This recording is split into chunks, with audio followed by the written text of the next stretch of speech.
નખત્રાણા તાલુકાના જડોદરમાં ગણેશજીની મૂર્તિ ખંડિત કરવા અને મંદિર ઉપર ધ્વજા ચડાવવાનો મામલો આવ્યો સામે।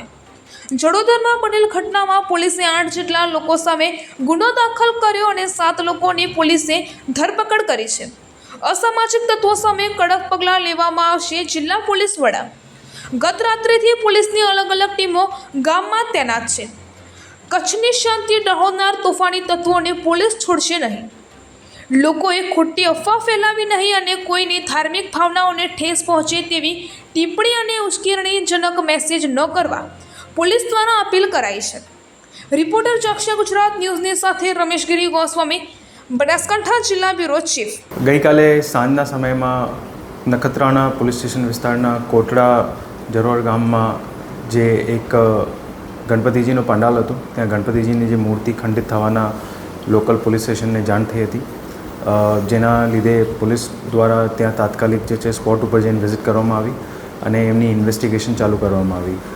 અને એની સાથે સાથે ત્યાં બાજુમાં જે એક નાનકડું મંદિર હતું ત્યાં પણ જે છે ઉપર ફ્લેગ લગાવવાનું એક માહિતી મળી હતી। પોલીસ દ્વારા આ બંને બાબતમાં જે છે ત્યાં ગામમાં તપાસ કરવામાં આવી અને રાત્રિ દરમિયાન એલસીબી, એસઓજી અને જિલ્લાની અલગ અલગ પોલીસની ટીમો જે છે આખા બનાવની ઇન્વેસ્ટિગેશનમાં લાગી ગઈ હતી।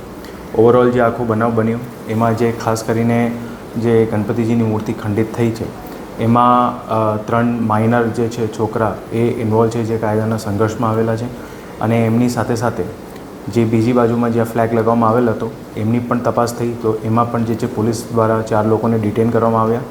ઓવરઓલ આ આખા બનાવમાં નખત્રાણા પોલીસ સ્ટેશનમાં ગુનો દાખલ થઈ ગયો છે। જે ભારતીય ન્યાય સંહિતાની કલમો હેઠળ જે ગુનો દાખલ થયો છે એમાં ટોટલ 8 આરોપી છે। 7 લોકોને પોલીસ દ્વારા ધરપકડ કરવામાં આવેલી છે અને એની સાથે સાથે જે માઇનર જે છે એ માઇનરની જે જુવેનાઇલ જસ્ટિસના પ્રમાણે જે છે એમના એ વિરુદ્ધ કાર્યવાહી કરવામાં આવશે।